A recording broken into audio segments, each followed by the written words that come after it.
Patrick Morrow, St Michael and all angels with St Mary, Little Ilford, Diocese of Chelmsford. Holy Thursday. The Lord be with you.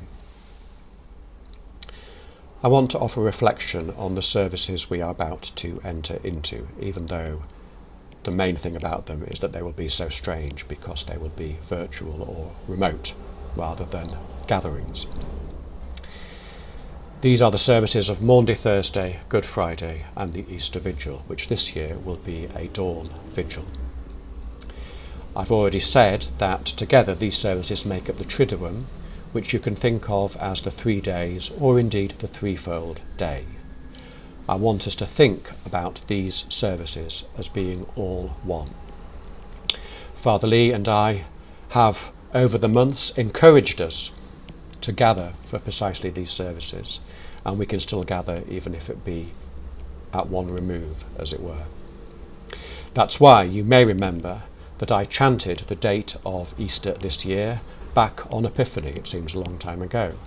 To remind you, that wasn't so that you know when Easter is, we know you all have diaries, but rather to heighten the sense of the importance of precisely these services. So why do we think of them as being one? Well, this is something that has occurred to me over the years, but I'm also going to admit that I'm hugely influenced by this book. Should anybody want any further reading in these days of isolation, James Farwell, This is the Night. He insists, and I'm pretty sure rightly, that it's not the case that we have the problem of the grime and the pain of the cross on Good Friday, and then Easter Sunday comes along and puts that problem right.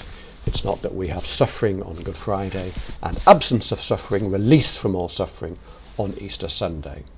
We know that's not how we live our lives, and the author suggests, again I think rightly, that the Church deliberately also says it is not like that. It is not that Easter Sunday is the answer to the question or the problem of Good Friday. What does he mean? What's he thinking of? Well, Maundy Thursday, of course, always comes before Good Friday.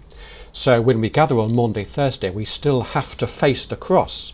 And yet already in church, we have white or gold as our colour, and we have a return of the Gloria that we haven't sung since before Lent.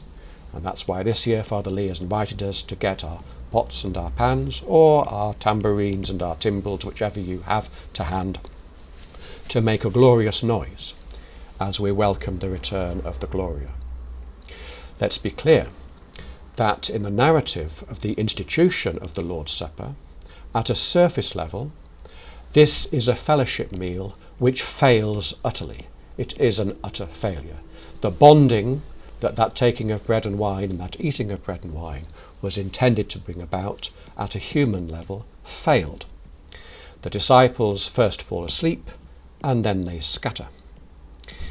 But we know that's not the whole story because of Easter, and so we anticipate some of the glory, the Gloria, even as we gather before Good Friday.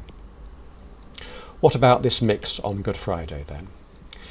We don't have to say how Good Friday is obviously a time of grief and loss. That's crystal clear to anybody. But the Passion narrative we always have on Good Friday is that of John. And early in John's Gospel, Jesus says, "And I, when I am lifted up, will draw all things to myself." That's already a hint that, especially in John's Gospel, the cross itself is something of an act of triumph, or at least an act of reconciliation, an act of ingathering of all of us and of all things. We see this played out when Jesus says to his mother and to the beloved disciple, "You are to form one household." That's the beginning of this great movement of reconciliation and ingathering, which is the mission of the Church throughout time. So yes, there is hope and there is glory right in the middle of Good Friday. That's why in Orthodox iconography, the principal title of the icon of the crucifixion is the King of Glory. And so to the Easter Vigil.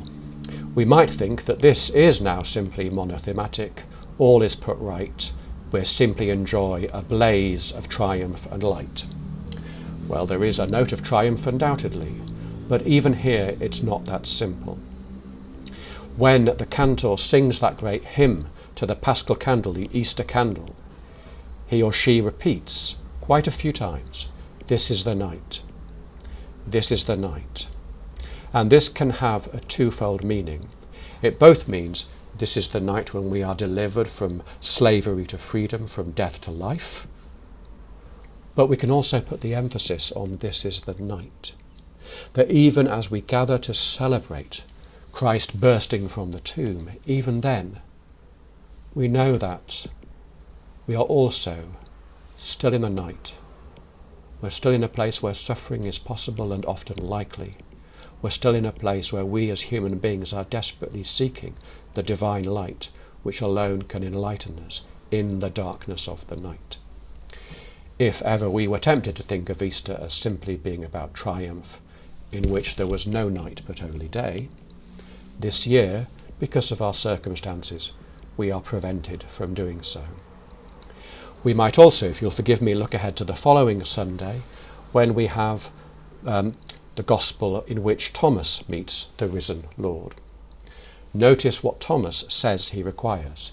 He has to see and he has to touch the wounds. The wounds. So he's not someone who's just being sceptical in a general sense. He wants to know that the risen Lord is continuous with the Jesus he knew in his mortal life. He wanted to know that Jesus wasn't just some ghost or spectre or angel coming down and saying all is now well, but was the Jesus who had eaten and lived and suffered, who was truly with them. And the narrative makes clear that Jesus had wounds. Even the risen Lord, who is glorious, so glorious he's sometimes not recognizable, has wounds within the glory. And so we have hope. Not that the message for us is that we are about to be delivered of suffering. The Easter message is not that suffering is simply zapped from us. It's not that suffering is like an ill-fitting jumper that we can finally discard and throw away. No, we still have wounds, but the promise is that Christ will come to us, and as his wounds are healed by the Father and the Spirit, so he will tend our wounds. Our wounds will still be there, but they will be healed and transfigured.